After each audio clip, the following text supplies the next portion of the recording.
तू लावणी किंगच हो, आहेस. लावणी king I can से.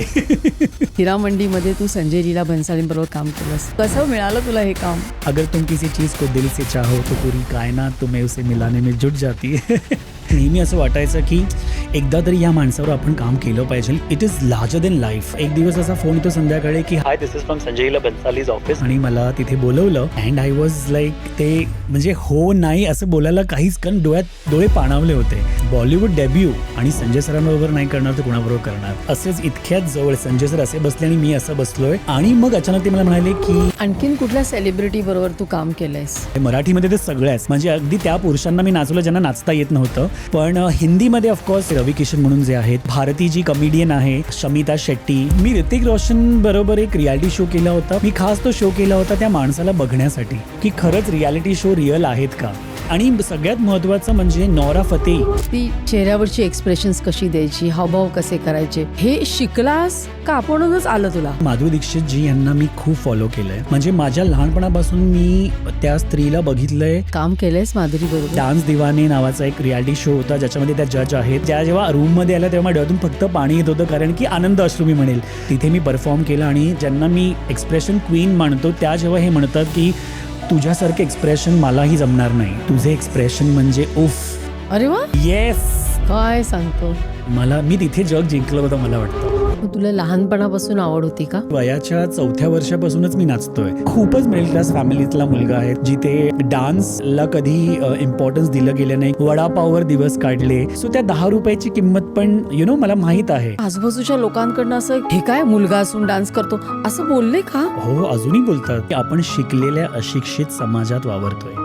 त्यालाच का बोललं जातं की तू का बायकांसारखं नाचतोय. पण तुला असं वाईट वाटायचं ना? एक टाइम असा पण होता की I was into a lot of depression also, की सगळं असं का बोलतात की माझा जन्म हा बरोबर झालाय का, की I am a miss thing. म्हणजे काहीतरी मी कोण वेगळा आहे, मी वेगळा आहे हे तुम्ही मला दाखवलं. माझं जर तुम्ही नस कापली तर लालच रक्त बाहेर पडणार आहे. म्हणजे मी माझ्या आईला किती वेळ रडताना बघितलंय. स्वतःला प्रॉमिस केलं होतं की माझ्या आईला मानाने कार्यक्रमात बोलवतील असं काहीतरी मी करेन.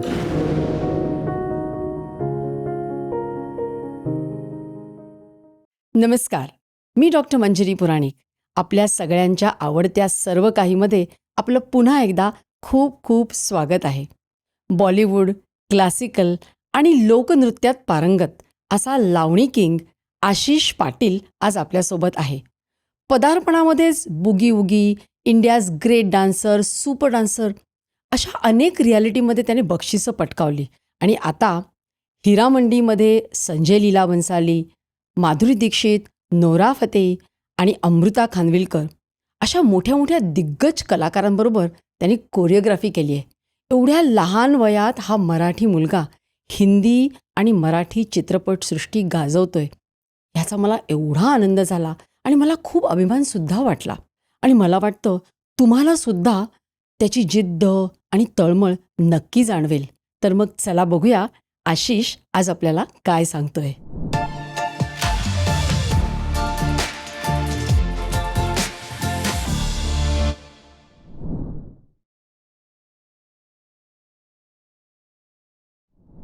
नमस्कार आशिष, तुझं सर्व काहीमध्ये खूप खूप स्वागत आहे. नमस्कार. मला इथे बोलवल्याबद्दल खूप खूप धन्यवाद. सांगू का, आपण सिनेमामध्ये किंवा सिरियल्समध्ये आपण डान्स वगैरे बघतो आणि आपल्याला फक्त ते कलाकार दिसतात आणि त्याच्या मागे जो मेहनत घेणार आहे, हे सगळं घडवून आणणारा कोरिओग्राफर कधी दिसत नाही. त्यामुळे पहिल्यांदाच मी अशी सेलिब्रिटी कोरिओग्राफरला भेटतेय. How sweet. त्यामुळे तू इथे आलास त्याबद्दल खूप खूप धन्यवाद. मला खूप तुझ्याशी बोलायचे खूप सारे प्रश्न आहेत माझ्याकडे तुझ्यासाठी. Yes yes, and I am ready to answer it. Please ask. तर आता हिरा मंडी. येस. हिरा मंडीमध्ये तू संजय लीला भन्सालींबरोबर काम केलंस. तर काय वाटलं, कसं केलं, कसं मिळालं तुला हे काम?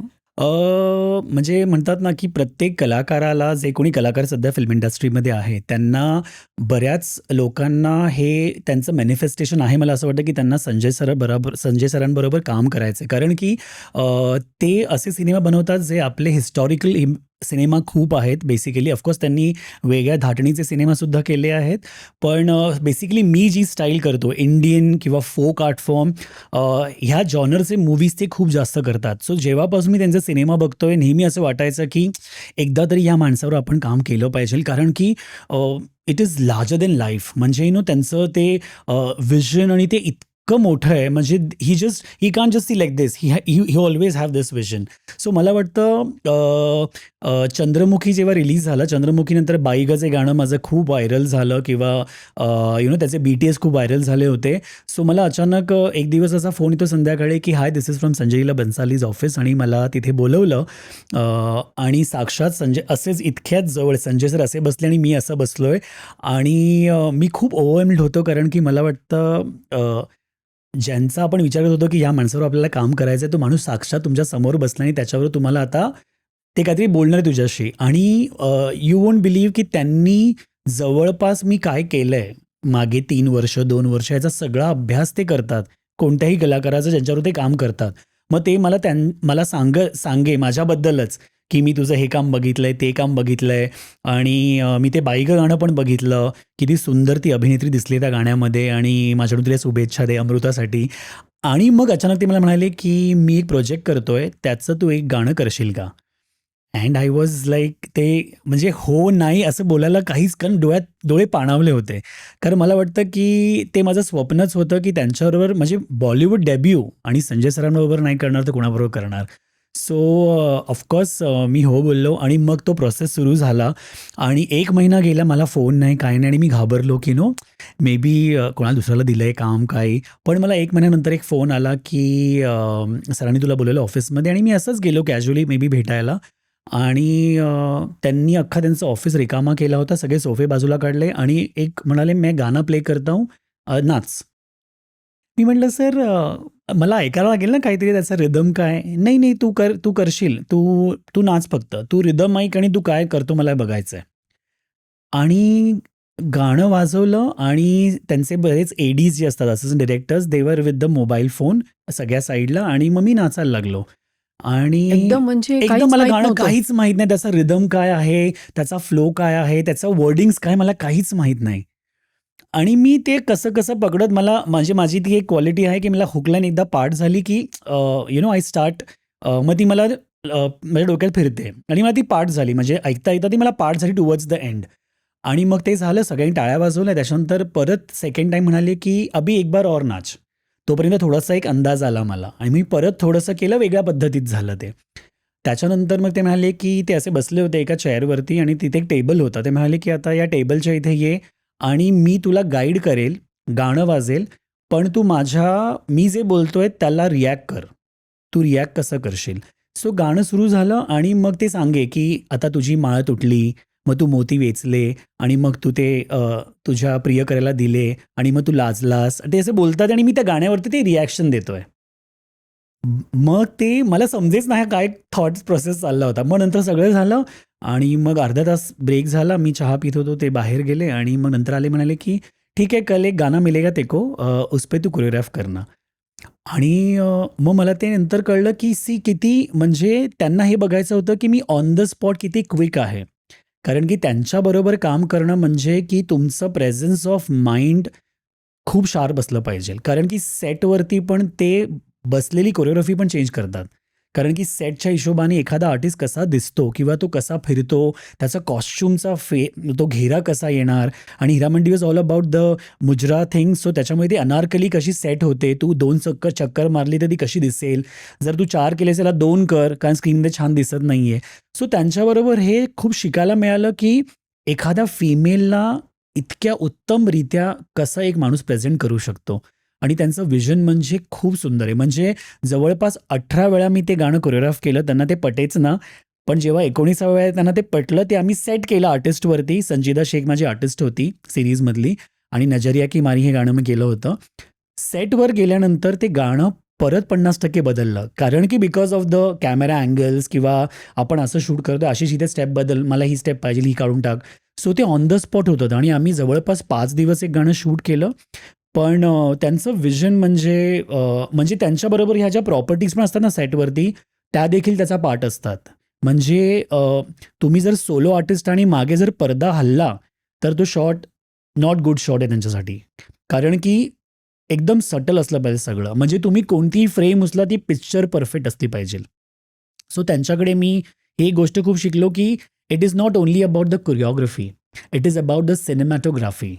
Like how you are framing a frame आणि त्या फ्रेममध्ये माझी आर्टिस्ट किती उठून दिसते आणि एखाद्या स्त्रीला सुंदररित्या, मादकपणे, graceful, no not towards the vulgarity, being a mujra ते जाऊ शकतं त्या साईडला.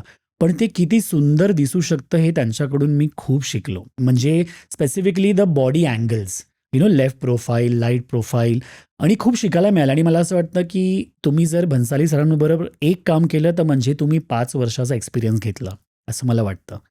सो या it was a great experience. म्हणजे त्यांच्याबरोबर अजूनही मला काम करायला आवडेल. होप सो ते बोलवतील, कारण की आणि अजून एक गोष्ट, ते माझ्याशी सेटवर मराठीतच बोलायचे. सो ते मला खूप कारण की मला असं वाटतं कुठेतरी त्यांना एक मराठी कलाकारांविषयी खूप जास्त रिस्पेक्ट आहे, असं मला ते दिसत होतं. म्हणजे पाटीलशिवाय तर ते हाक मारायचेच नाही मला, की पाटील इकडे ये, हे बघ कसं झालंय. सो आय गेस तो रिस्पेक्ट मला खूप उत्तमरित्या मिळाला. म्हणजे हालाकी ही अ बिगर नेम किंवा ते कोण आहेत, पण कुठेतरी त्यांच्यातली जी काइंडनेस आहे, जे हंबलनेस आहे, ते कुठेतरी मला इतकं भावलं की काम करताना ते मला भीती नव्हती. इनिशियली मला पहिल्या दिवशी खूप घाबरलो होतो मी, पण next day I was like very there, म्हणजे की there on the set. So yes, खूप मस्त एक्सपिरियन्स होता. आणि हे किती नशीब आहे नाही का, की तुझा पहिलाच डेब्यू, तो सुद्धा संजय सरांबरोबर. अमेझिंग नाही का? Yes, yes. मला वाटतं ते कदाचित एवढ्या वर्षाच्या मेहनतीचं ते छोटंसं एखादं फळ माझ्या पदरात पडलं. आणि माझं ते मॅनिफेस्टेशन होतं आणि I believe strongly in manifestation. आणि मी पहिल्यापासून त्या मताचा आहे की तुम्ही जे, if you believe in yourself, तुम्ही जर तो विचार केला की मला हे मिळणारच आहे किंवा मी हे मिळवणारच, तर ते मिळतं. कधी-कधी वेळ लागतो, कधी-कधी लगेच पण होतं. पण त्याच्यासाठी फक्त तेच एक गोष्ट आहे की पेशन्स असणं खूप गरजेचं आहे आणि कदाचित मी तेच ठेवलं आणि बाप्पाच्या कृपेने मला वाटतं ते मिळालं मला. मग तुला लहानपणापासून आवड होती का? हो, म्हणजे वयाच्या 4थ्या वर्षापासूनच मी नाचतोय. अगदी नर्सरीपासून. आणि माझ्या आईला ते खूप लवकर समजलं होतं की अ, की हा कलाकार म्हणून हा उत्तम काहीतरी करू शकेल. ते म्हणतात ना, आईला कळतं बाळाचे पाय पाळण्यात आधी दिसतात. सो आणि माझी डान्सची गुरु पण माझी आईच आहे, कारण की तसं मी कुठल्याही प्रकारचं प्रशिक्षण नाही घेतलंय डान्सचं. अच्छा, तू क्लासिकल नाही शिकला? हां, खूप लोकांना असं वाटतं मी विशारद वगैरे केलंय, पण मी असं काहीच नाही केलंय. माझी आईच मला खूप शिकवायची, गाणं ऐकवायची, की गाणं ऐक, त्याचे शब्द कसे आहेत बघ आणि मग तसे तुझे एक्सप्रेशन असले पाहिजेल.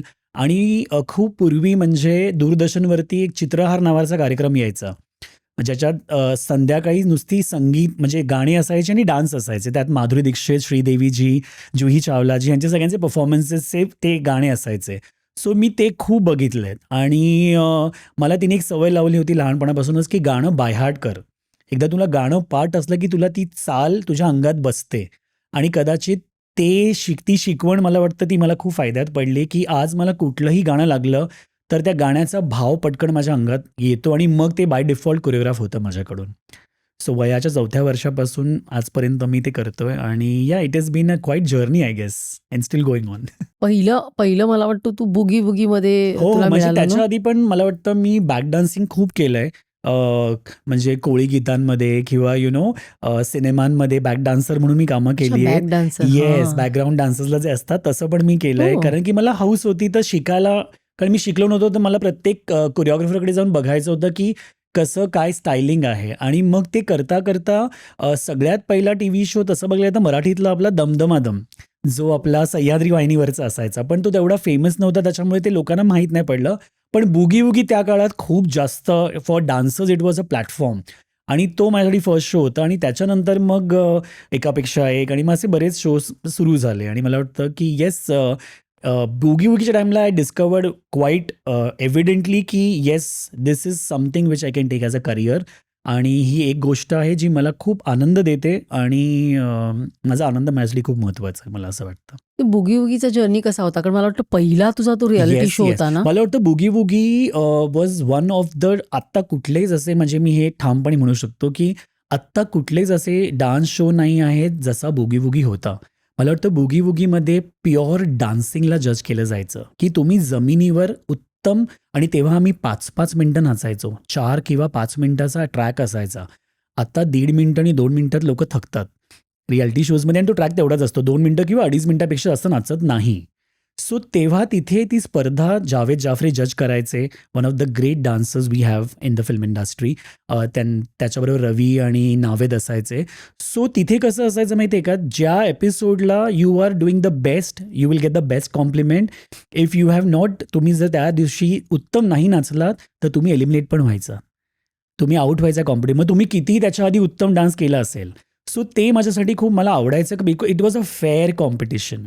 जे आपण आजकाल रियालिटीजमध्ये खूप लोकांचा प्रश्न असतो की खरंच रियालिटी शो रिअल आहेत का. पण मला वाटतं बुगी बुगी एकमेव शो होता सोनीवरचा जो डान्स प्राधान्य देणारा आणि प्रॉपर कलाकार ज्यांनी घडवलेत, असे उत्तम कलाकार आहे. म्हणजे मी अशी 2-3 नावं घेऊ शकतो. धर्मेश म्हणून जो आता हिंदीमध्ये काम करतो, किंवा अलिशा म्हणून एक आहे, किंवा असे ज्यांनी मायकल जॅक्सन खूप इंट्रोड्यूस केलं मुंबईमध्ये, असे खूप वेगवेगळे कलाकार आहेत जे झालेत मला वाटतं. म्हणजे हिपहॉप कल्चर पण जे आत्ता खूप ट्रेंडमध्ये आहे मार्केटमध्ये, ते बुगी वुगीमध्येच आलं. म्हणजे Nalasopara was non as hip hop hub. तिथून हिपहॉपच यायचे असंच, तेव्हा तो एक दहशत होती ती. सो मला वाटतं बुगी बुगी वॉज क्वाईट अ जर्नी. आणि तसा शो पुन्हा होणे नाही मला असं वाटतं, because it was a pure dancing show, pure dancing. म्हणजे जिथे तुम्हाला कवायतीचे प्रकार नाही करायचे आहेत, कुठलाही प्रॉपचा वापर नाही करायचा आहे, तुम्हाला 3.5-4 मिनिटं फक्त आणि फक्त नाचायचं आहे पायांवर. That was the whole thing. कवायतीचे प्रकार जे असं वरून आले खाली आणि असं सगळं. ॲक्रोबॅट्स करतात आजकाल डान्स शोजमध्ये आपण बघतो. It is very acrobatic dancing. म्हणजे 60% ऑफ ॲक्रोबॅट्स आहे आणि 40% डान्स आहे. सो त्याच्यामुळे मला असं वाटतं कुठेतरी ते मिस होत चाललं आहे आजकाल डान्स रियालिटीजमध्ये, किंवा इन जनरल यूथमध्ये. They are missing the flavour of dance जे आपलं आहे ना, फोक डान्सिंग, बॉलिवूड डान्सिंग. आता मला सांगा ना, आपण सिनेमा बघतो, सिनेमांमध्ये किती गाणी आपण बघितले ज्याच्यामध्ये कोणता ॲक्टर कवायतीचे प्रकार करतोय, तो नाचतोच आहे ना, तेव्हाच तर ते गाणं हिट होतं. आज पण वैजंती मालानी केलेलं होठो पे ऐसी बात, म्हणजे ते इट इज, म्हणजे त्या काळात 9-9 मिनिटं नाचायच्या त्या अभिनेत्री. 9 मिनिटं. माधुरी दीक्षितचं 1-2-3 11 मिनिटाचं गाणं. आता सिनेमांमध्ये पण गाण्यांची पण टाईम लिमिट कमी झाली, बिकॉज ऑफकोर्स लोकांचं पेशन्स लेवल नाही आहे तेवढा बघायचा मे बी. पण माझं हेच म्हणणं आहे की सिनेमांमध्येच तुम्ही एक्झाम्पल घ्या, की जर डान्स सोडून जर आपण कवायतीचे प्रकार दाखवले तर लोकांना आवडणार आहे का? ते नाही आवडणार. तर मला वाटतं जे मी असं म्हणणार नाही की जे चालू आहे तेच चालू ठेवायचं. Of course updating is a thing, update करणं गरजेचं आहे. पण कुठेतरी आपलं बेसिक जे डान्स मूव्ज आहेत ते मिस न करता मला वाटतं ते जपलं पाहिजे डान्सर्सनी. ते आता कुठेतरी थोडं मिस होत चाललं आहे. आणि त्याच्यामुळे सोशल प्लॅटफॉर्ममध्ये ते अजूनच वियर्ड होत चाललं आहे. कारण लोक आता रिअल जग सोडून रील जगमध्ये जगायला लागलेत. सो असे 2 जग झालेत आता मला. म्हणजे काय? म्हणजे रिअल वर्ल्ड हेच की ते विसरलेत की रियालिटी काय आहे आयुष्याची. Is this the reality? हा ॲप रियालिटी नाही आहे. मला वाटतं ॲप आज आहे, उद्या नाही आहे. उद्या एखादी दुसरी कंपनी वेगळा ॲप घेऊन येईल. पण तुम्ही जे कार्य करतात आहे, जे ते कालांतर टिकणार आहे का? किंवा रीलवरती तुम्ही जे कॉन्टेंट्स बनवता ते अगदीच मोजके लोकं त्याच्यावरून मोठे हिरो झालेत किंवा कॉन्टेंट क्रिएटर्स झालेत. पण बाकी सगळे म्हणजे मला वाटतं फक्त त्या प्रवाहात चाललेत. तो प्रवाह कुठेतरी मला वाटतं इज नॉट कालांतर, तो क्षणिक आहे. सो जर तुम्हाला कालांतर काहीतरी करायचं आहे, जर तुम्हाला एक लेगसी बनवायची आहे, तुम्हाला हिस्ट्री क्रिएट करायची आहे, तर तुम्हाला त्याचा पूर्ण अभ्यास करूनच उतरलं पाहिजे. मग भले ती सोशल प्लॅटफॉर्म का असो ना. म्हणजे सोशल प्लॅटफॉर्मवरती पण किती आजकाल बिझनेससारखं सुरू झालं आहे, लाईक कोलॅबरेशन्स आणि हे, which is good, which is an opportunity for artist to earn also. ते खूप चांगलं झालं आहे. पण मला वाटतं ते म्हणतात ना, प्रत्येक गोष्टीचं ॲडव्हान्टेज आणि डिसॲडव्हान्टेज असतं. तर सध्या डिसॲडव्हान्टेजकडे आपण खूप जास्त चाललो आणि ॲडव्हान्टेज आपण त्याचा मिस करतोय असं मला वाटतं. सो हे रिअल आणि रील वर्ल्ड हे जे डिवाईड झालं आहे ना, ते कुठेतरी मला वाटतं आत्ताच्या जनरेशनला हे कळलं पाहिजे की this is the reality and reel is not the reality. म्हणजे बघा ना, रीलवरती 1.5 मिनिटाचा रील असतो. जर तुम्ही 1.5 मिनिटं नाचून हे ठरवू शकता की मी माधुरीपेक्षा उत्तम नाचते, तर तुम्ही डान्सर नाही आहे. तुम्ही 4.5-5 मिनिटं स्टेजवर नाचू शकता का न दमता? फिटनेस इज इम्पॉर्टंट त्याच्यात. That is the whole point. So just doing a 30 seconder or 40 seconder reel and performing and then saying की मी एक उत्तम नृत्यांगना आहे किंवा नृत्य दिग्दर्शक आहे.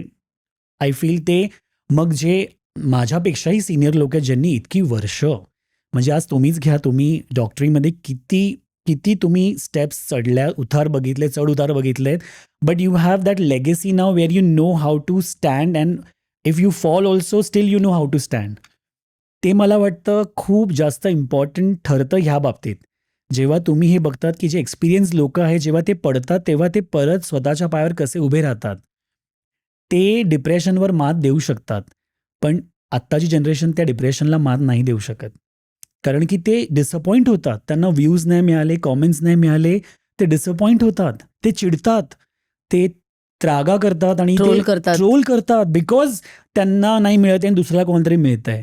मग then is this an artist quality? No. And artist is artist जेव्हा तुम्ही एखाद्या दुसऱ्या आर्टिस्टला पण पुश करतात. कारण की ते म्हणतात ना, तुम्ही जे देणार तेच तुम्हाला मिळणार. जर तुम्ही उत्तम एका आर्टिस्टला पुश केलं, कुठूनही तुम्हाला माहीत नाही कधी तो क्षण येईल की तुम्ही कधी पुश व्हाल कुठे. आणि हे मी बघितलं मला वाटतं लाईफमध्ये की if you support an artist, कोणताही आर्टिस्ट असो मग तो कोणताही डिपार्टमेंटला, तुमचं बाय डिफॉल्ट तुम्हाला स्वतःचं सक्सेस पण मिळतं. कारण की कुठेतरी ती एक पॉवर आहे जी आपल्याला बघते, where there is a spiritual power which always sees की तुम्ही काय चांगला कर्मा केलं. ते आपण म्हणतो ना कर्मा म्हणून, आजकालची जनरेशन खूप बोलते हे कर्मा इज अ बेच अँड कर्मा हे करेल, कर्मा ते करेल.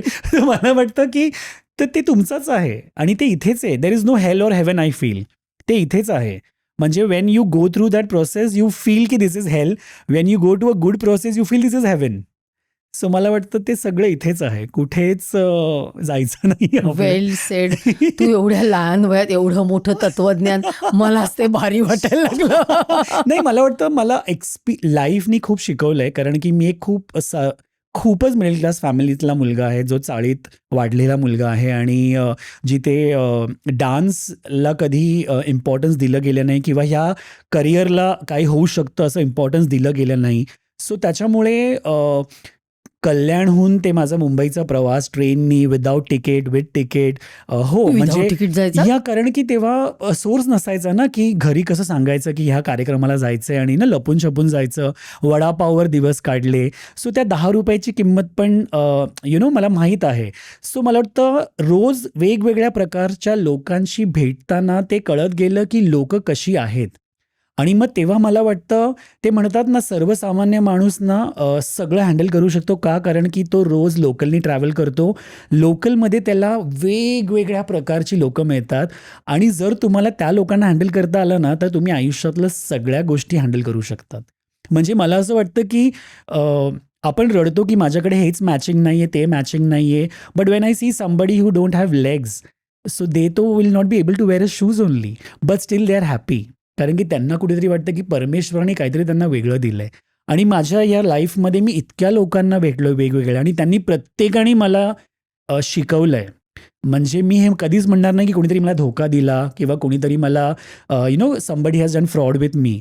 मला वाटतं त्यांनी मला प्रत्येकाने शिकवलं आहे की कसं जगायचं आणि कसा माणूस ओळखायचा. त्याच्यामुळे कदाचित I am speaking like this experience is speaking. बस मला वाटतं. नाही, खूप छान. तू छान बोलतोय. पण मला सांग की जेव्हा तू डान्स करायला लागलास, कोरिओग्राफी करायला लागलास, घरून म्हणा किंवा आजूबाजूच्या लोकांकडनं असं काहीतरी, हे काय मुलगा असून डान्स करतो, असं बोलले का? हो, अजूनही बोलतात. म्हणजे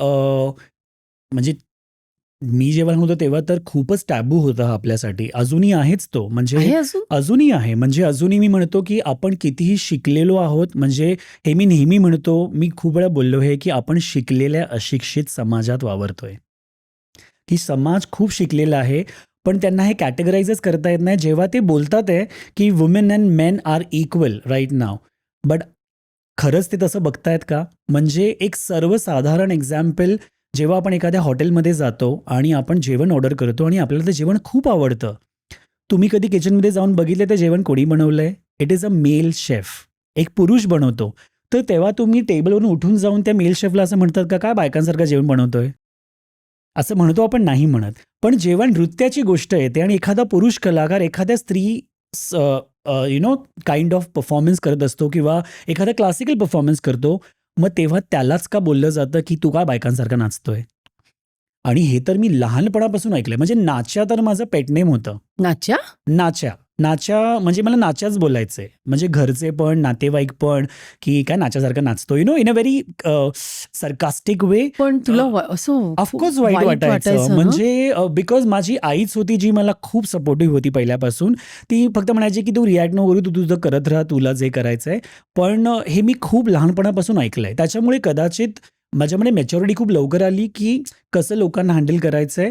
कारण की ऑफकोर्स एक टाईम असा पण होता की की I was into a lot of depression also की की सगळेच सगळं असं का बोलतात ते की माझा जन्म हा बरोबर झालाय का की I am a miss thing, म्हणजे की नो मी काहीतरी कोण वेगळा आहे? की चुकलंय काहीतरी. म्हणजे मला असं वाटतं की समाजात ना हा प्रॉब्लेम आहे अजून पण, की जिथे आपण म्हणतो की स्टिरियोटाइप रोल नाही केलास तू. एक्झॅक्टली की मी पुरुष आहे तर मला हेच करायचंय, मी स्त्री आहे तर मला तेच करायचं नाही.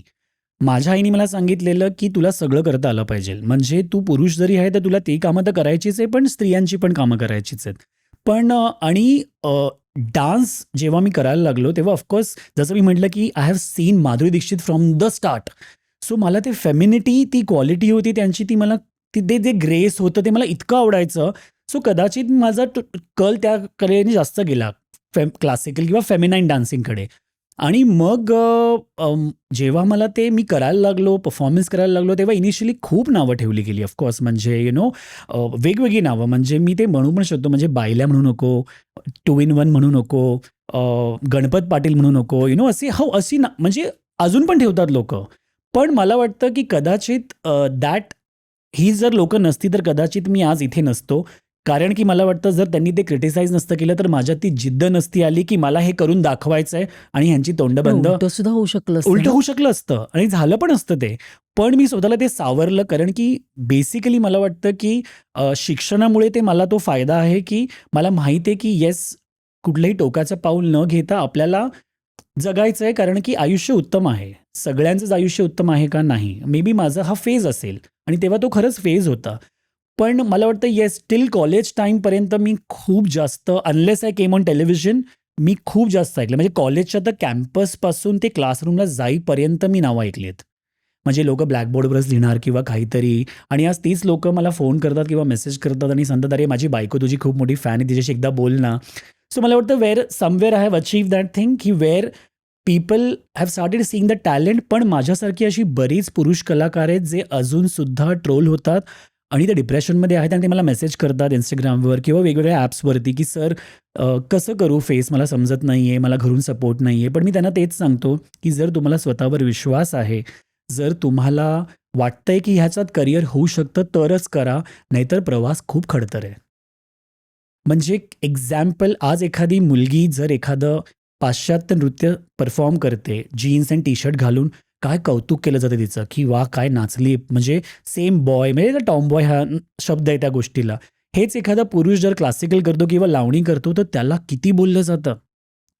सो मला वाटतं जे नृत्याचं दैवत आहे अर्धनारी नटेश्वर, जर त्याच्यामध्ये स्त्री आणि पुरुष एक म्हणजे समानता आहे, तर मग एखाद्या कलाकारामध्ये ते का नसावं? आणि कला म्हटलं तर मला वाटतं कधीच ते जेंडरला घेऊन नाहीच आहे. म्हणजे विष्णुदेवांनीही मोहिनी अवतार घेतला होता. हे शिवाला माहीतच होतं ना, पण तरी त्यांची एक संतान आहे. शिवाची आणि विष्णूची मिळून एक अय्यप्पा म्हणून संतान आहे, जेव्हा त्यांनी मोहिनी. तर माझं हेच म्हणणं आहे की आपल्या पुरातनमध्ये पण, मी हे म्हणत नाही, I am not putting a debate on anything, but मला हेच म्हणायचं आहे की स्त्री आणि पुरुष म्हणजे हे आपण डिवाइड केलंय. म्हणजे मला एक लाईन ना खूप आधी कळली लहानपणी की मी वेगळा आहे हे तुम्ही मला दाखवलं. माझं जर तुम्ही नस कापली तर लालच रक्त बाहेर पडणार आहे. बरं, उद्या जर कोणी आजारी असेल आणि माझं जर रक्त त्याला द्यायचं असेल, तर त्यांचे घरचे हे म्हणून सोडतील का की नाही, हा बायकांसारखा नसतो, ह्याचं रक्त नको, असं होणार आहे? ते रक्त घेतलं जाणार. तर माझं हेच म्हणणं आहे की जर आपण ह्या गोष्टीत भेदभाव करू शकत नाही, तर तुम्ही असं कसं म्हणू शकतात मला की आणि बरं, मीही कोणाचा तरी मुलगा आहे, मीही कोणाचा तरी भाऊ आहे, मित्र आहे. त्यांना पण वाईट वाटत असेल कधीतरी. म्हणजे मी माझ्या आईला किती वेळा रडताना बघितलंय. कार्यक्रमांमध्ये जेव्हा घरचेच तिला खूप बोलायचे की काय करतोय, कसं करतोय? आणि तेव्हा मी स्वतःला प्रॉमिस केलं होतं की माझ्या आईला मानाने कार्यक्रमात बोलवतील असं काहीतरी मी करेन. आणि आज ते मी केलं मला वाटतं. सो आय फील या. वा, खूप छान. आणि तू एका रियालिटी शोमध्ये पण असे अर्धे येस फिमेल आणि मेल येस कपडे, आय थिंक ते खूपच गाजलं नाही का? येस, ब्रेकिंग द स्टिरियोटाईप जी मराठीत मी केलं मागच्या मराठीमध्ये? येस, मला वाटतं की ढोलकीच्या तालावर नावाचा कार्यक्रम होता ज्याच्यात मी 3 सीझन कोरिओग्राफर होतो. त्याच्यात आत्ताच्या सीझनला मी परीक्षक म्हणून बसलो होतो, जज म्हणून. आणि तेव्हा मी ठरवलं होतं की येस, मला हे दाखवायचं लोकांना की व्हॉट इज दॅट क्वालिटी, की एक पुरुष आणि स्त्रीचं फॅशनमध्ये कसं येऊ शकतं. आणि तेव्हा मी ते खूप, ऑफकोर्स मी ट्रोल झालो त्याच्यासाठी, पण मला वाटतं की खूप लोकांनी त्याचं कौतुक केलं, कारण की एक तर कलर पॅटर्न मी खूप वेगळे वापरले होते, जे पुरुष युजली नाही वेअर करत. म्हणजे पिंक कलर म्हणू नको, लेव्हेंडर कलर म्हणू नकोस, हे नाही पुरुष युजली घालत. आणि आय वॉज ब्रेकिंग. म्हणजे एव्हरी एपिसोड प्रेक्षकांचं हेच असायचं की आज आशिष काय घालणार आहे. सो मला वाटतं या that I did completely and with confidence. पण मग तू ते केवळ प्रसिद्धीसाठी केलंस हा, की हा. खरंच आवड मला म्हणून खरंच केलंस? आवड होती ते करायची. म्हणजे मी रियालिटी शोजमध्ये माझ्या सगळ्या हाऊस पूर्ण केल्यात. ह्याच नाही, इतर रियालिटी शोजमध्ये पण. म्हणजे मला कुठेतरी शिवासारखं रूप घ्यायचं होतं. मी एका रियालिटी शोमध्ये तांडव केला. त्याचं ऑफकोर्स यूट्यूबवरती अवेलेबल आहे. यू कॅन पुट, माझं नाव टाकलं की ते सगळं येतं. मला एका रियालिटी शोमध्ये माधुरीसारखं दिसायचं होतं, म्हणून मी डोलारे डोला सारखी सेम तिच्यासारखी साडी नेसली होती, कारण मला ते दिसायचं होतं. सो मला वाटतं मी माझ्या हाऊस सगळ्या ह्या रियालिटी शोजमधून पूर्ण केलं आहे. मला कोणाला प्रूफ नव्हतं करायचं की मी हे करू मला फक्त माझा आनंद जगायचा होता, जे मला एवढ्या वर्ष नाही जगता. आणि तू बिंदासपणे केलंस. आणि मी बिंदासपणे केलं, कारण की at the end of the day I tell you what, you are going to run your own kitchen.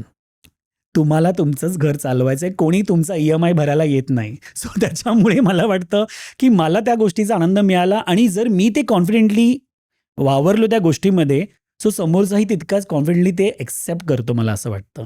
आणि मी तो विषय कधीच सोडला होता की कुछ तो लोग कहेंगे, लोगों का काम है कहना. त्याच्यामुळे that doesn't bother me any much. मग आता तू मला एक सांग की मला म्हणजे तुझ्या बोलण्यावरनं कळतं की तुला फॅशन, कलर्स येस. ह्याच्यामध्ये खूप आवड आहे, कळतंय पण त्याच्यामधलं. तर ते कोरिओग्राफीला पण ते कॉम्प्लिमेंट होत असेल ना? ॲब्सोल्युटली. मला वाटतं एखादा कोरिओग्राफी हा जो कॉन्सेप्ट आहे तो इज क्रिएटिव्हिटी. आणि creativity is every artist does a creativity, मला वाटतं. म्हणजे आज तुम्ही पण ज्या फील्डमध्ये आहात, it's a very creative field. You have to deal with the face, you have to deal with the body. आणि डान्स पण तसंच होतं की तुमचं शरीर कसं आहे ह्याच्यापेक्षा are you confident about your figure, तुम्ही कॉन्फिडंट आहात का तुम्हाला स्वतःच्या शरीर यष्टीला घेऊन, तुमच्या रंगाला घेऊन, तर तुम्ही जिंकलात. तिथे तुम्ही मला वाटतं अर्धी लढाई जिंकतात.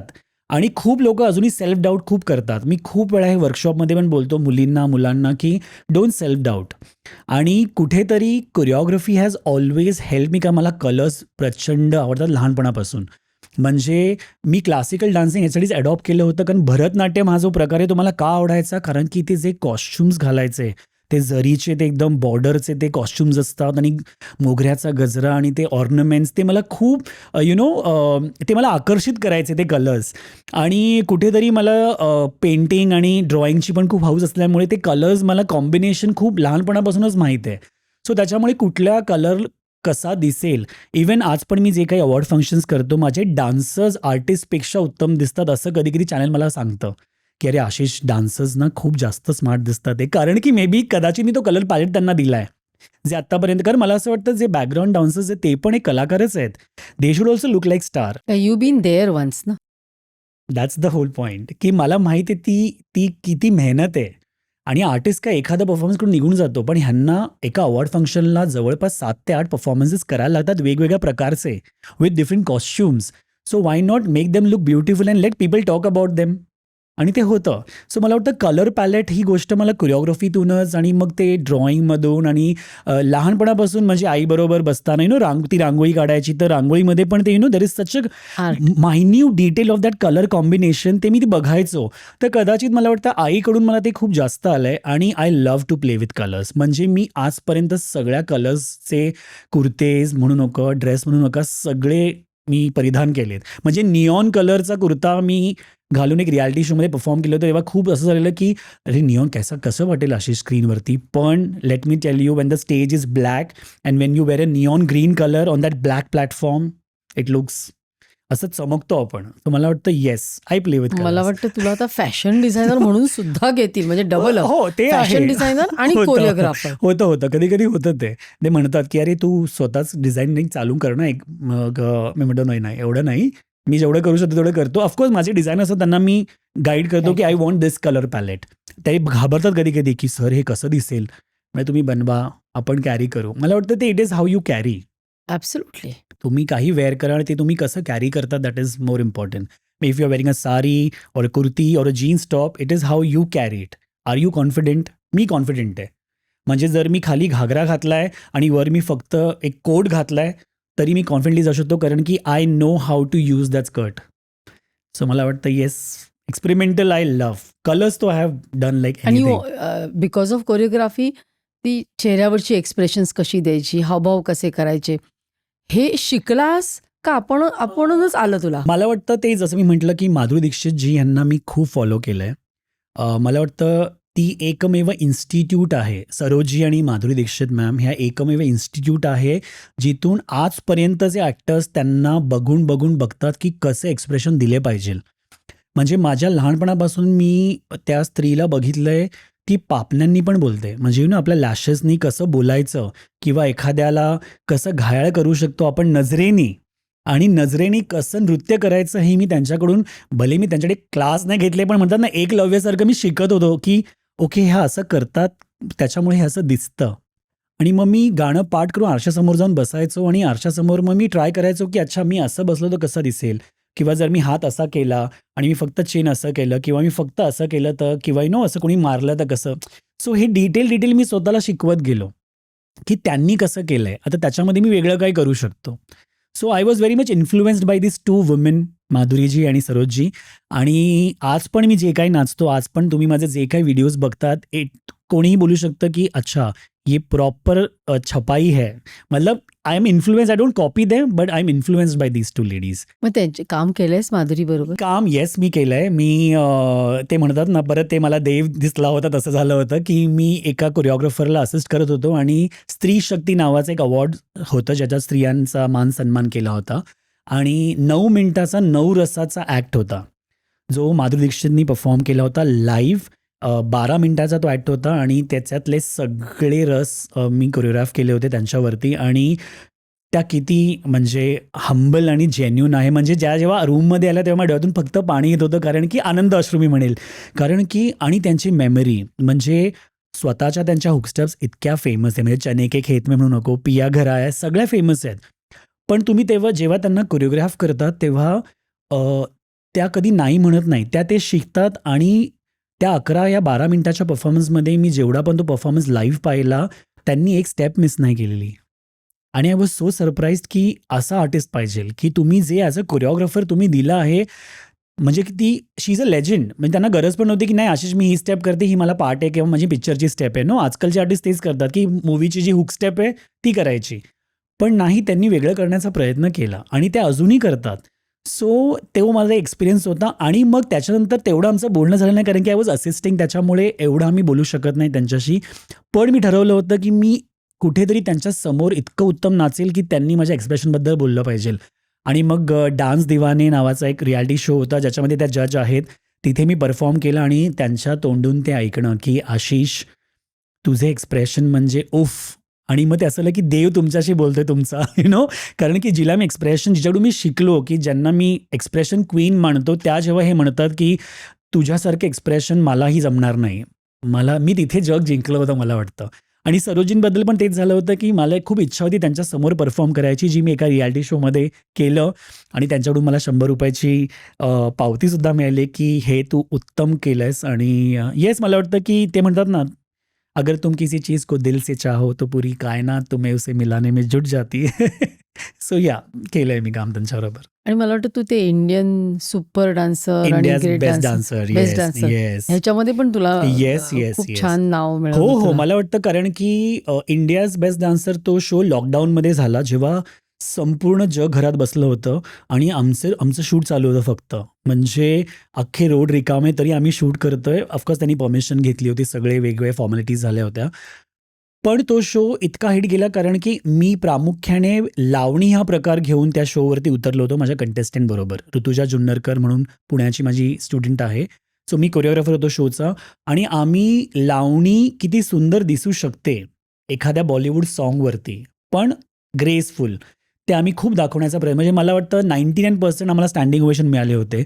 आणि गीता कपूर म्हणजे प्रेमातच होती आमच्या. म्हणजे आम्ही आलो की मला आठवतं की त्या नुसत्या म्हणजे स्माईल करायच्या, म्हणजे मलायका म्हणू नको, मलायकाला तर मी खूप आवडलेलो. म्हणजे तिने मला पहिल्यांदा पाहिलं नाचताना तेव्हा ती म्हणाली की हा माणूस कोण आहे, हा कसा नाचू शकतो एवढा ग्रेसफुली. आणि मग त्यांनी मला त्यात तो व्हिडिओ पण आहे यूट्यूबवरती ज्याच्यात त्या म्हणतात आहे की की मैं आपकी फॅन हो गई आशिष. आणि ते you get to know this compliment because मग तेव्हा कळतं की येस, आपण एका प्रॉपर पाथवरती आहोत जिथे आपल्याला जे दाखवायचं ते पोचतंय.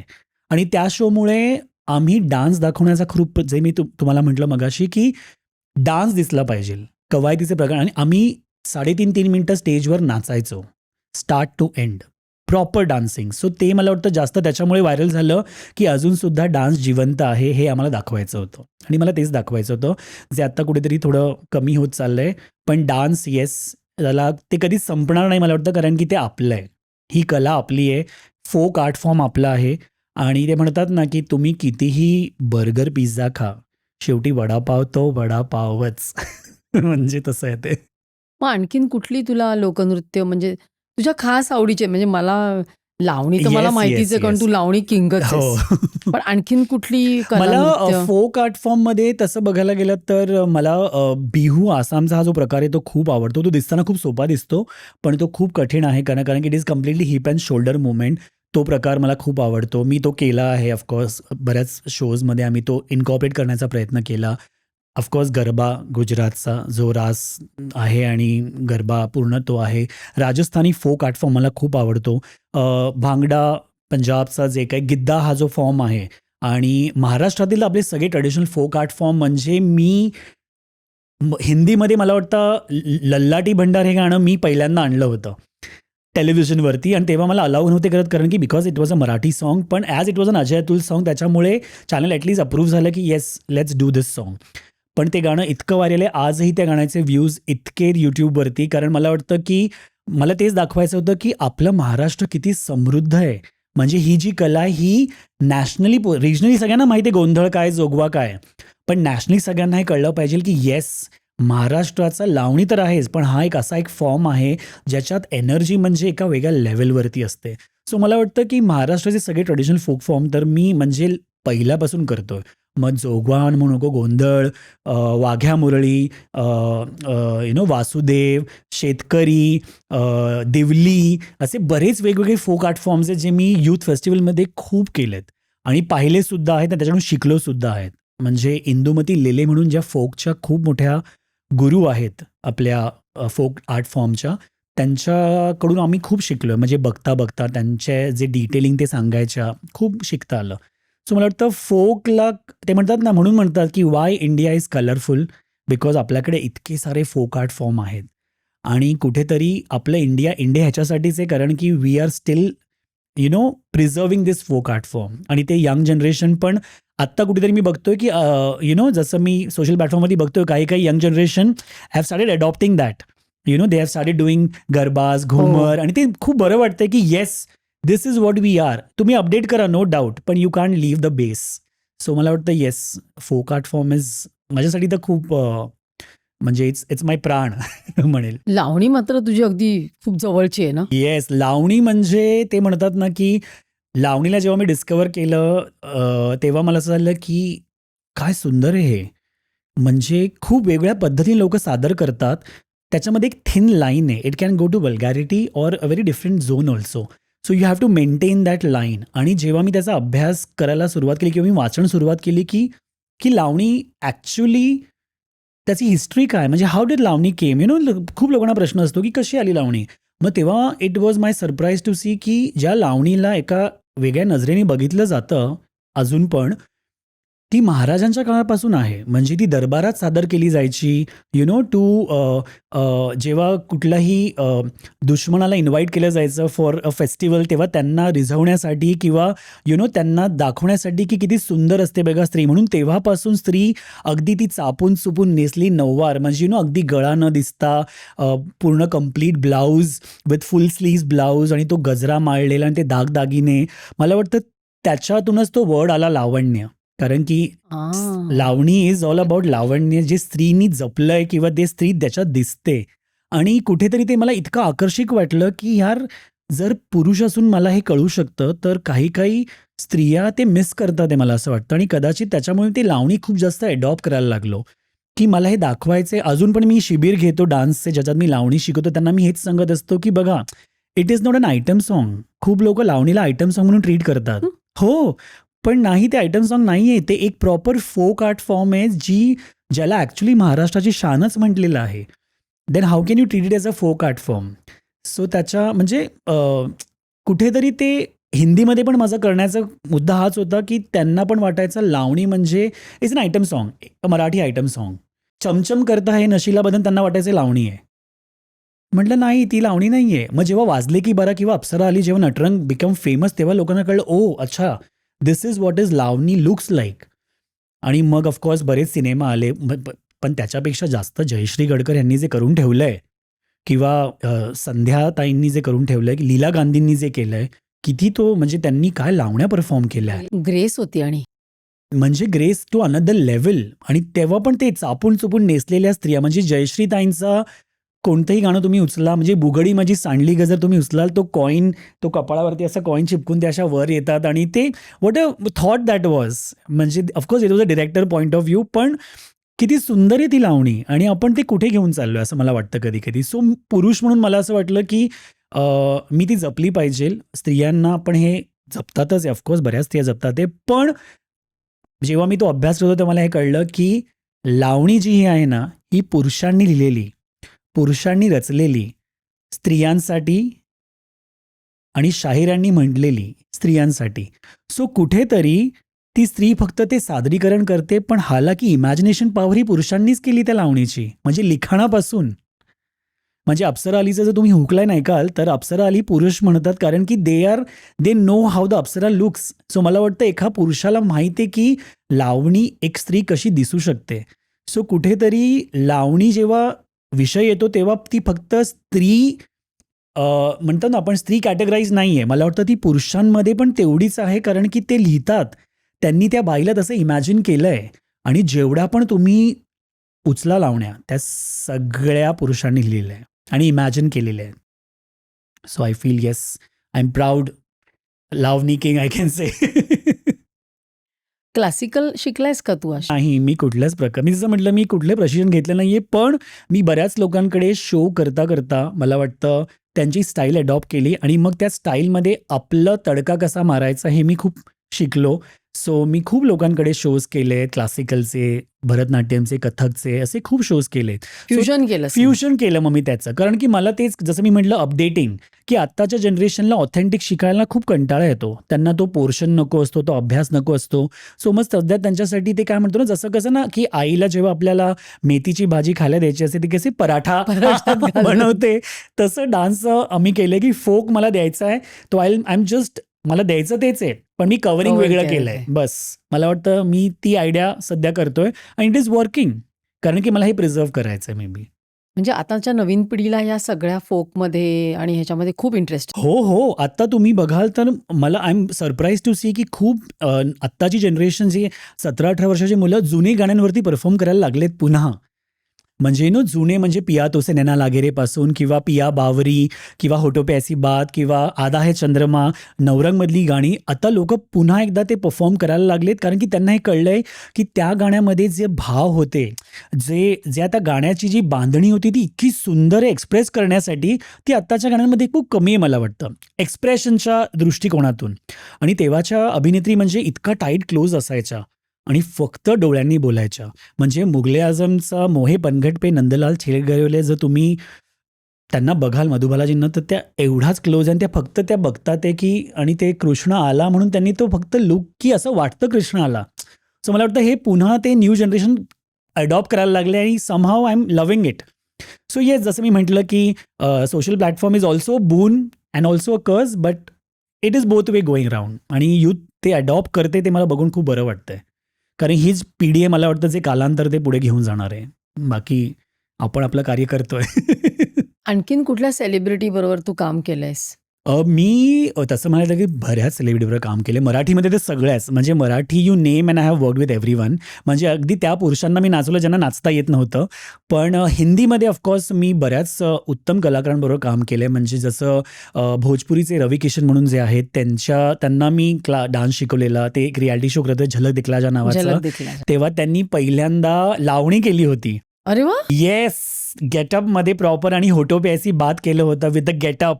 2 फिमेल गेटअप त्यांनी केले होते. That was I was called for the choreography for that thing. आणि त्याच्यानंतर भारती जी कमेडियन आहे तिने एकदा लावणी केली होती, ती मी केलेली आहे. परत शमिता शेट्टी, शिल्पा शेट्टीची बहीण, त्यांच्यावर पण मी फोक आणि सेमी क्लासिकलचं केलेलं आहे. बरेच म्हणजे, आणि सगळ्यात महत्त्वाचं म्हणजे नोरा फतेही, जी सगळ्या सध्यांना माहिती आहे की शी इज अ वंडरफुल परफॉर्मर. त्यांनी सगळ्यात पहिले एक इंडियन डान्स जो केला, जो छोड देंगे त्यांचं एक गाणं आहे, त्याच्यात त्यांनी पहिल्यांदा क्लासिकल अटेम्प्ट करण्याचा प्रयत्न केला. तर रजित म्हणून जे कोरिओग्राफर होते त्यांनी मला बोलवलं होतं की अरे तिला ना आम्ही डान्स तर शिकवलं आहे, पण तिला एक्सप्रेशन शिकायचे आहेत आणि तिने तुला पाहिलं आहे कुठेतरी आणि she wants you to be on the rehearsal hall to teach her expression. So मग मी एक्सप्रेशनसाठी खास त्यांना ते शिकवायला गेलो होतो. आणि शी वॉज अ फॅन्टॅस्टिक म्हणजे म्हणतात ना स्टुडंट. ते म्हणतात एवढं मोठं नाव असून सगळं असून पण ते तुम्हाला जे ती अडॉप्ट करते दॅट इज सो ब्युटिफुल. आणि ती खरंच एक उत्तम नर्तिका आहे, म्हणजे आय कॅन से इट अनडाऊटेडली. आणि ते तिचं पहिलं इंडियन गाणं मला वाटतं तिने केलं आहे, छोड देंगे म्हणून, टी सिरीजचं आहे ते. So I was very flaunted by that thing की ते जसं मी म्हटलं की this generation is also trying to achieve something of Indian dancing.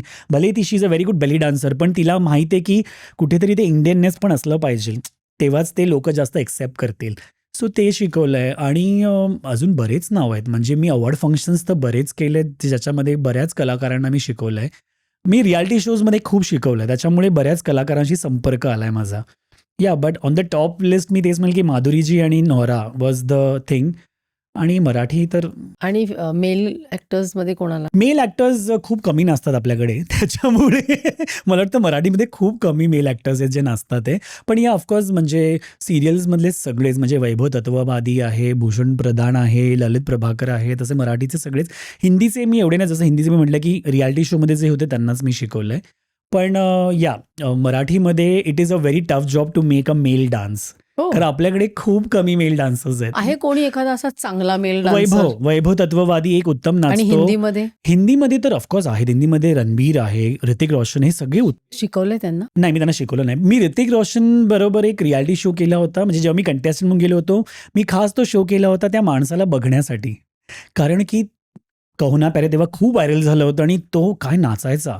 आणि माझं असं होतं की ह्या माणसाला मी याला समोरून बघायचं आणि हा नाचतो कसा मला हे बघायचं आहे. त्यावेळी मी खास तो रियालिटी शो केला होता. भले मी त्या शोमध्ये टॉप 10पर्यंत पोहोचलो नाही, पण मी मेगाजपर्यंत होतो आणि तोपर्यंत I got to see him as a person and as a performer. So मला वाटतं की त्याच्यासारखं कोणीच नाचू शकत नाही सध्या. म्हणजे ग्रेस आहे त्याच्यात पुरुष असून सुद्धा, अँड त्याची height, he is like heighted tall, but त्याची फ्लेक्सिबिलिटी ही सुपर. म्हणजे त्याला कोण तोड नाही आहे. म्हणजे किती येतील पण ऋतिक रोशनला तोड नाहीये असं मी म्हणू शकतो जाहीररित्या.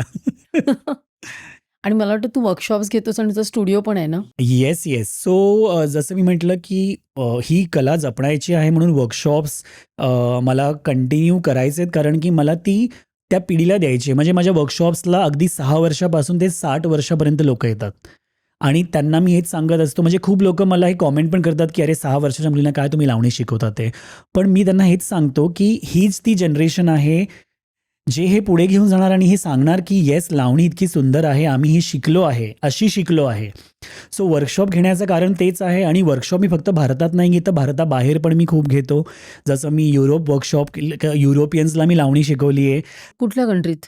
मेड्रिडला होतो, बार्सिलोना आणि स्पेनला मी गेलो होतो एक प्रॉपर 1 मंथसाठी, जिथे मी प्रॉपर टूर केली होती आणि तिथे मी सगळ्या स्पॅनिश लोकांना लावणी शिकवत होतो अरे आणि वा. त्यांना लावणी कळावी म्हणून मी ती इंग्लिशमध्ये ट्रान्सलेट करायचो, त्याच्यामुळे त्यांना त्याचे शब्द कळले पाहिजे. कारण लावणी कुठली मराठी लावणी शिकवतोस या तू? रावजी मी त्यांना शिकवली होती, मला आठवतं. आणि तेव्हा मी त्यांना खूप इंग्लिशमध्ये समजवण्याचा प्रयत्न केला होता की या रावजी बसा भाऊजी means like oh dear come near please sit म्हणजे त्यांना ते शब्द जेव्हा कळायला लागले तेव्हा त्याचा आनंद यायला लागला. कारण lavani is all about the words, कारण ती आपले मराठी शब्द 2 अर्थी असतात, तर त्याच्यामुळे लावणी बऱ्यापैकी अशा दुहेरी अर्थी आहे.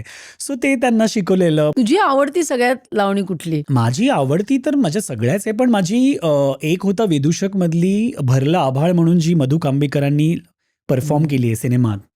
उत्तम, म्हणजे त्या ज्या नाचल्यात त्या गाण्यात, म्हणजे बीटवर कसं नाचायचं आणि ऑफ बीट कसं नाचायचं हे त्यांनी दाखवलं त्या गाण्यात. सो मला वाटतं वर्कशॉप्स मग अब्रॉडला जसं सुरू झालं, मग मी चायनाला जाऊन शिकवलं. China? Yes, China. I have done properly like all cities in China, ज्याच्यामध्ये हेच परत ते लोक यायची आणि त्यांना ते खूप वेगळं वाटलं. त्यांना लावणी. बॉलिवूड स्टाईल माहीत होती, पण लावणी हा प्रकार माहीत नव्हता. सो त्यांच्यासाठी ते खूप डिस्कव्हरी होती आणि ते वर लाईक की wow this is so beautiful style. त्यांना कुठली शिकवली? त्यांना पण मी जसं साताऱ्याची गुलछडी म्हणून एक लावणी आहे ती शिकवली. येस, ती शिकवलेली.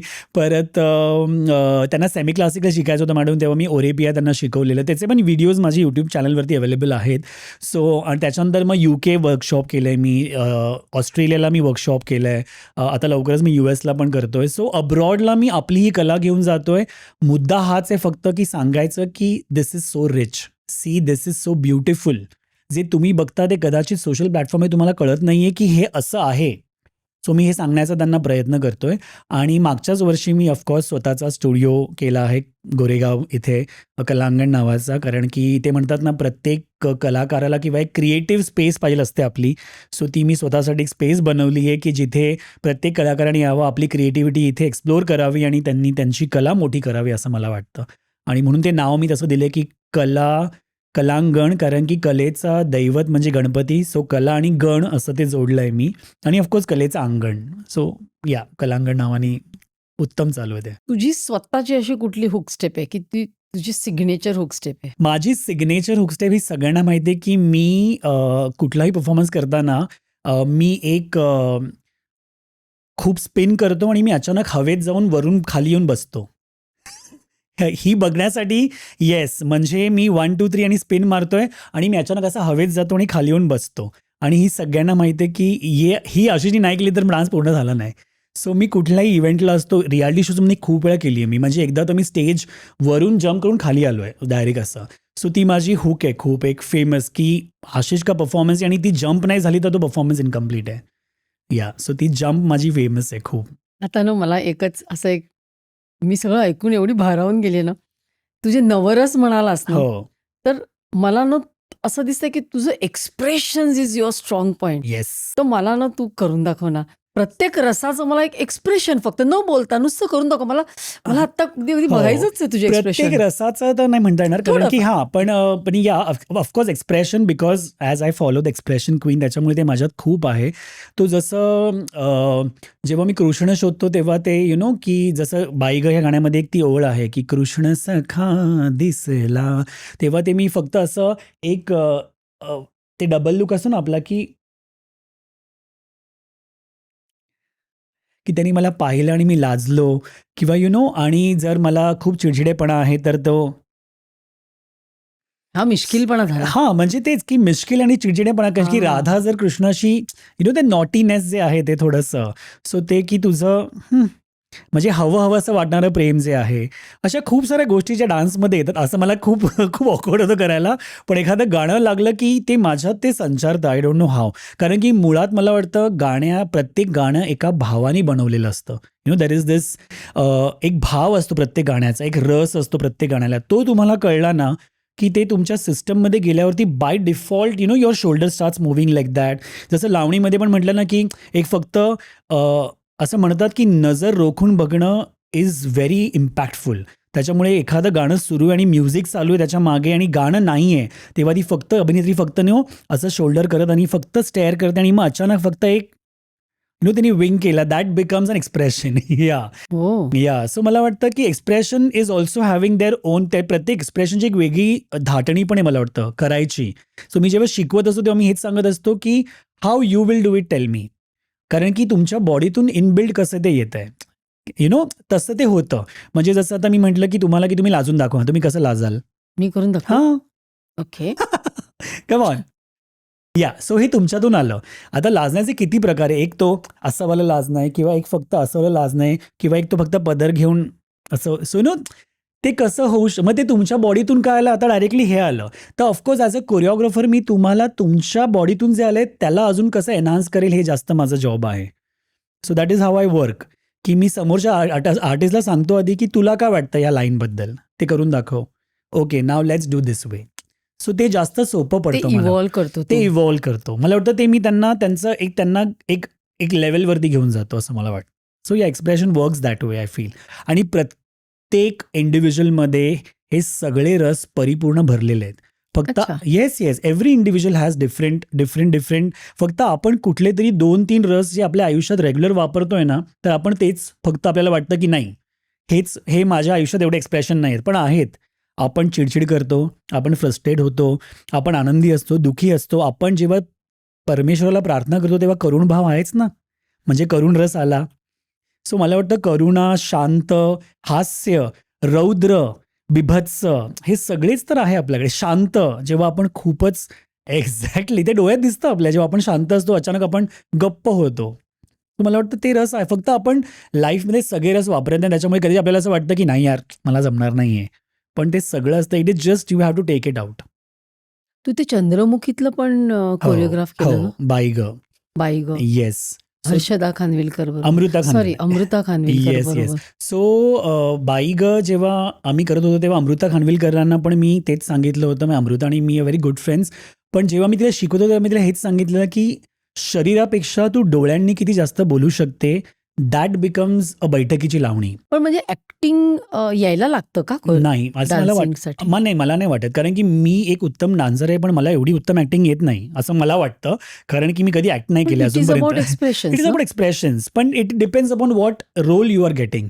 सो आता ह्या सिनेमाचं जेव्हा प्रसाद ओक यांनी मला सांगितलं की आशिष अशी चंद्रमुखी आहे, ती एवढंच नाचू शकते, ती ह्याच्यापेक्षा जास्त नाचू शकत नाही, कारण की तिला एक लिमिटेशन्स आहेत. आणि ते गाणं कम्प्लिटली भक्तिरसाचं गाणं आहे बाई ग. कारण की तिच्यासमोर तिचा कृष्णसारखा सखा बसला आहे, तर ती कसं त्याला प्रेझेंट करेल. सो डोळ्यातून ती किती बोलेल, फक्त मिड बॉडी किती बोलू शकते हे आपण करूया. आणि मग मला आठवतंय की आम्ही जेव्हा ते कोरिओग्राफ करत होतो तेव्हा अमृताला मी प्रत्येक ओळ सांगायचो की ह्या ओळीमध्ये बघ हा असा भाव आहे, हे असंच आलं पाहिजे अमृता. म्हणजे तू इमॅजिन कर, if you are loving somebody, जर तू कोणावर प्रेम करते आणि तो अचानक गायब झाला तर तुझ्या डोळ्यात पाणी नाही येणार, किंवा ती एक आतुरता असते त्याला बघण्याची की कुठून तरी येईल, तो कधीतरी येईल. आणि त्या गाण्यामध्ये तेच आहे. म्हणजे त्या गाण्यामध्ये एक सिक्वेन्स आहे लास्टला जिथे अमृताच्या डोळ्यात पाणी आलंय, जे आहे त्या गाण्यामध्ये. खूप लोकांना असं वाटलं की तिने ग्लिसरीन लावलंय, पण नाही, ती इतकी त्या गाण्यात घुसली होती की तो शॉट इतका उत्तम झाला की बाय डिफॉल्ट तिला असं तिचे डोळे पाणावले, की तिला असं वाटलं की समोर कृष्ण बसलाय. आणि आणि तो it was a one shot. मग तेव्हा आम्ही ठरवलं की हा शॉट असाच लागला पाहिजे, बिकॉज ते इतकं नॅचरल झालं होतं. आणि त्या दिवशी मला वाटतं आम्ही 3 दिवस हे गाणं शूट केलं भोरच्या वाड्यात. ते इतकं तो ऑरा उत्तम होता, असं वाटत होतं की जवळपास ते खरंच एक प्रॉपर भक्तिरसाची लावणी चालू आहे. आणि ती इतक्या सुंदररित्या सादर झाली. त्या गाण्यासाठी मला अवॉर्ड्स पण मिळाले बरेच. झी मराठी अवॉर्ड्स, स्टार प्रवाह पिक्चर अवॉर्ड्स, परत एक नॅशनल अवॉर्ड मिळाला आपल्या CM सरांच्या हस्ते पण मिळाला मला या गाण्यासाठी खास. आणि त्या गाण्यामुळे सुद्धा मला हिरामंडी मिळाला असं म्हणायला हरकत नाही. कारण त्या गाण्यामध्ये अमृता किती सुंदर दिसली आहे हे म्हणजे अमृतासाठी, तिच्यासाठी स्वतःसाठी पण ते सरप्रायझिंग होतं.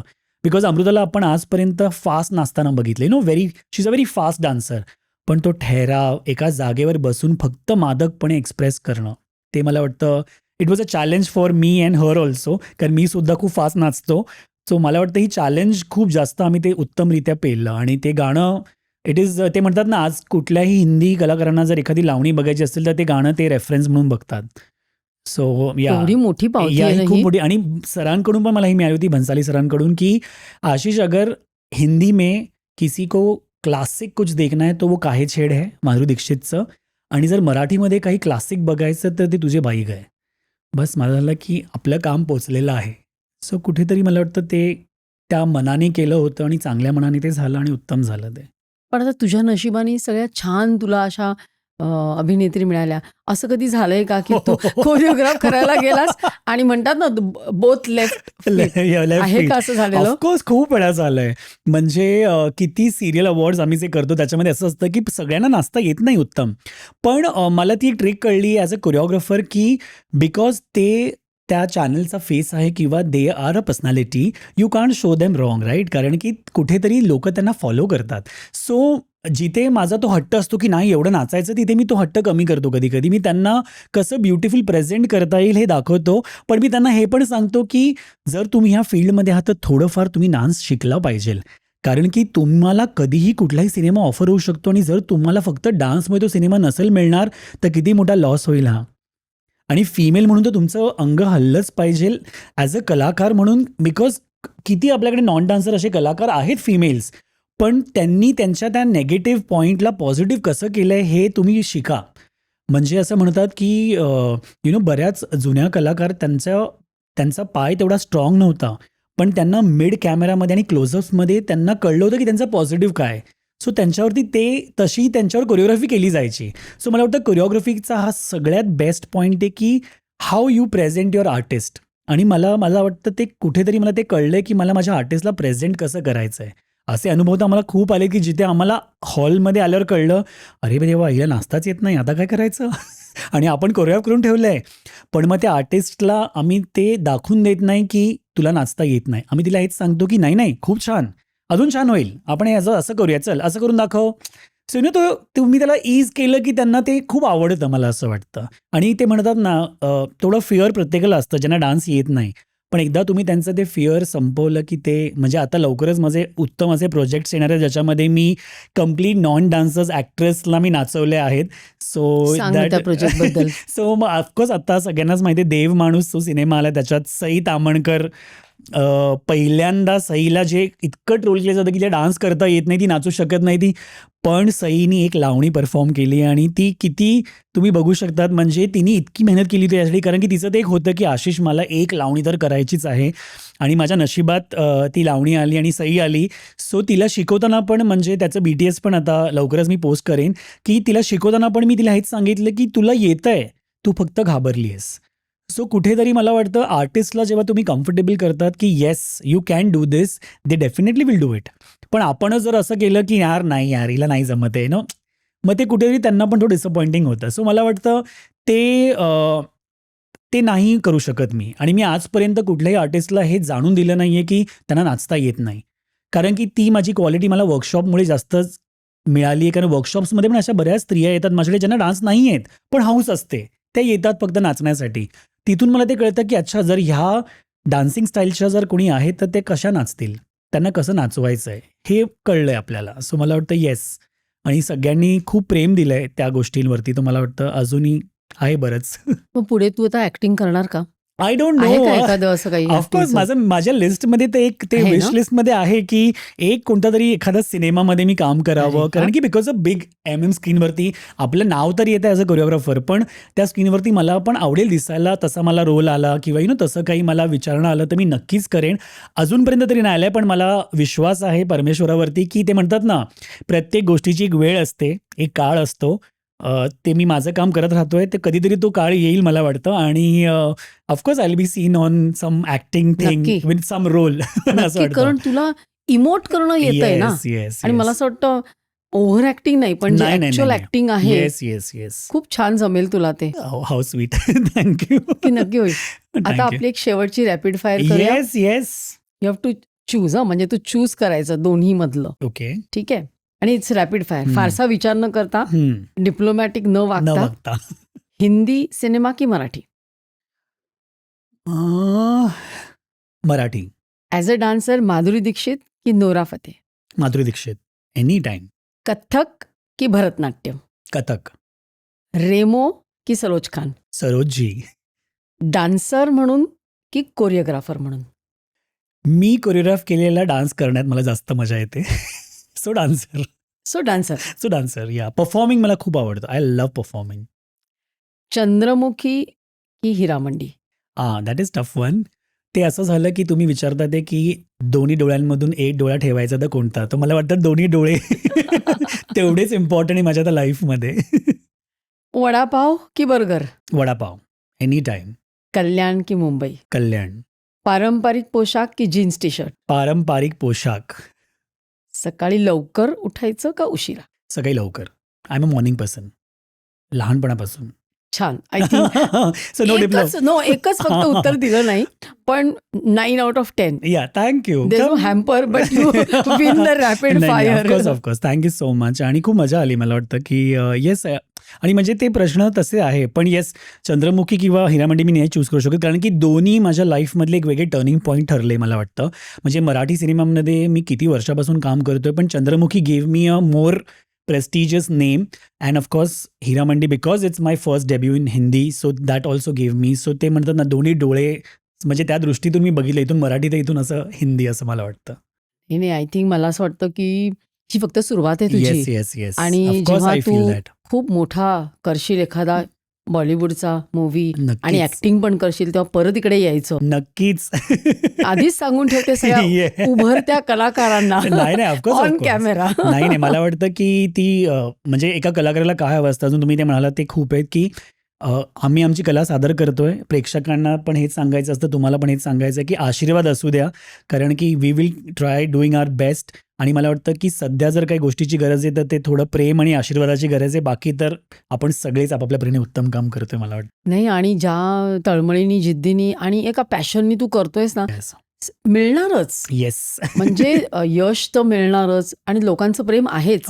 मला वाटतं तुझं युट्यूब आणि इंस्टाग्राम जोरात चाललेलं असतं आणि त्याच्यावर ट्रोलिंग पण जोरात चाललेलं असतं. ते मला, I am enjoying that trolling. वाटतं आय लव्ह दॅट. आणि मला सगळ्यात तुझं काय आवडलं माहितीये, तुझा जो पॉझिटिव्ह अप्रोच आहे ना, सकारात्मक, की एवढ्या सगळ्यातून, म्हणजे एवढ्या संघर्षातून लोकांनी जे हेटाळणी केली त्याच्यातून सुद्धा आज तुला जे पाहिजे ते अचीव करण्याच्या मागे जे आहेस, मला खरंच खूप खूप खूप कौतुक वाटलेलं आहे. थँक्यू. तू आज इकडे आलास आशिष, त्याबद्दल मनपूर्वक आभार आणि आणि मला तुझं अभिनंदन. नाही, आणि मला ह्या प्लॅटफॉर्मवर बोलवल्याबद्दल खरंच तुमचे खूप आभार, कारण की सर्व काहीचे असे बरेचसे रील्स आहेत जे मी पाहिले होते इनिशियली आणि मला ते खूप आवडले होते, कारण की ह्या प्लॅटफॉर्मवरती खूप पर्सनल गोष्टी पर्यंत पोचता येते आणि लोकांना ते आमच्याबद्दल कळतंय. सो मला वाटतं की असे प्लॅटफॉर्म्स असणं खूप गरजेचं आहे. आणि थँक्यू सो मच मला इथे बोलवल्याबद्दल, आणि खरंच खूप आभार तुमचे. Thank you so much. आणि मला वाटतं आमचं रील बघून तुला असं वाटलं, अरे आपल्याला बोलवलं तर यांनी. See, manifestation works. आणि आज मी इथे आहे तुमच्या आज ते स्टुडिओमध्ये. नाही, आमचं भाग्य आहे ते. नाही We are so happy to have you. नाही, I am so happy that the team approached मी, आणि खूप बरं वाटतंय आणि तुमच्याबरोबर इथे बसून. And thank you, and hope this of course the podcast is doing, म्हणजे तुमचं हे जे पूर्ण जे टीम आहे ते इतकं उत्तम काम करते. आणि मी बरेचसे व्हिडिओज बघितले ज्याला खूप मिलियन्स अँड लाईक्स, व्ह्यूज आहेत. It will go to places, मला माहिती आहे. And apart from your main career you are doing this, so I guess this is something की म्हणतात ना की कुठेतरी तुमच्यामध्ये पण ते पॅशन आहे की ते असं काहीतरी बोलायचं आहे किंवा ह्या लोकांच्या विषयी आपण जाणून घेऊया. आणि ते कदाचित ते असणं खूप गरजेचं आहे, कारण की सगळ्यांनाच सगळ्यांबद्दल ऐकायला आवडत नाही असं मला वाटतं, पण तुम्ही ते करून घेता ते लोकांकडून आणि ऐकतात पण आहेत. So I think being a good listener also is a good quality, I feel. I guess. आणि कसं आपण पेश करतो समोरच्याला आणि समोरचा ते कसं बघतो, मला वाटतं हे फार महत्वाचं आहे, खूप नाही का? महत्वाचं आहे, खूप महत्वाचं. आजच एक पॉडकास्टमध्ये आले होते, त्यांनी सांगितलं की जेव्हा जेव्हा माझी नवीन ओळख होते तेव्हा मी म्हणतो माझ्या माळेमध्ये अजून एक मणी ओवला गेला. तर मला आज खूप आनंद आहे की आशिषसारखा एक अतिशय सुंदर असा मणी माझ्या किती सुंदर. माळेमध्ये आज ओवला गेला. आणि मला असं वाटतं प्रत्येक पॉडकास्टच्या वेळी मी असं म्हणणार आहे, चला आज एक सुंदर मणी मी ओवला. हो, एक्झॅक्टली. मला वाटतं कदाचित ती मग तेच तुम्ही जेवढे मनी त्या माळेत आणणार तेव्हा मला वाटतं ती माळ तितकीच सुंदर दिसेल, आणि मग ती 3 पदरी 4 पदरी किंवा ती किती अरे मोठी होती वा, हे आपल्याला माझ्या माहित लक्षात नव्हतं आलं. नाही. So you never know. आणि Yes, मला yes, वाटतं yes. की ते तुमचा चांगुलपण आहे की तुम्ही पण तो विचार करतात. पण येस, खरंच आहे. मला वाटतं की आमच्यासाठी पण असे प्लॅटफॉर्म्स, म्हणजे आम्ही इतके इंटरव्ह्यूज करतो, पण तेच आहे की प्रत्येक प्लॅटफॉर्मवर आम्ही तितकं काय बोलतो, कसं बोलतो हे माहीत नाही आम्हाला. तो त्याच्यामुळे तुम्ही, मला वाटतं दिस इज द बेस्ट प्लॅटफॉर्म. आणि तुमची जी टॅगलाईन आहे, मला वाटतं की सर्व काही, all that matters and really I think everything matters. Everything. Specifically a living being matters a lot, मला असं Absolutely. वाटतं. सो थँक्यू पुन्हा Thank एकदा. you so much. थँक्यू.